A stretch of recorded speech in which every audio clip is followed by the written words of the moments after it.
Hi everyone, my name is Kajar Shaik. Welcome to SR mobiles. మీలో చాలా మంది ఇంకా కార్డ్ లెవెల్ చేస్తున్నారా, ఇంకా చిప్ లెవెల్లో అప్గ్రేడ్ అవ్వలేదా? సో చిప్ లెవెల్ ఎవరైతే నేర్చుకోవాలనుకుంటున్నారో ఈ వీడియో మీకోసం పూర్తిగా చూడండి.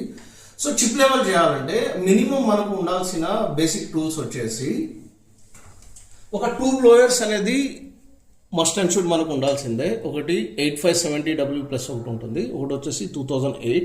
అంటే స్మాల్ కాంపోనెంట్స్ కానీ కనెక్టర్స్ కానీ రీబాలింగ్కి మనం ఈ బ్లోయర్ని యూజ్ చేస్తాం. సో 2008 వచ్చేసి మనకు సిపియుకి యూఎఫ్ఎస్కి ఈ బ్లోయర్ని మనం యూజ్ చేయడం జరుగుతుంది.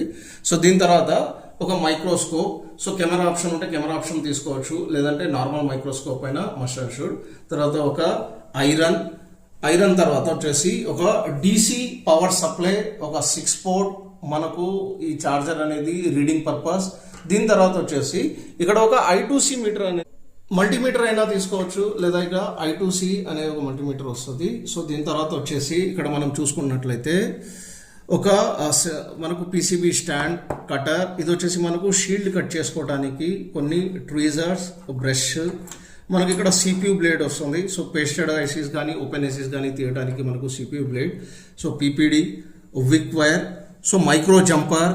దాని తర్వాత వచ్చేసి మనకు ఫ్లెక్స్ అనేది ఉంటుంది. సో మినిమం ఈ టూల్స్ కనుక ఉన్నట్లయితే మనం హ్యాండ్ స్కిల్స్ అనేది ప్రాక్టీస్ అయినా చేయవచ్చు, లేదా మన హ్యాండ్ స్కిల్స్ని ఇంప్రూవ్ కూడా చేసుకోవచ్చు.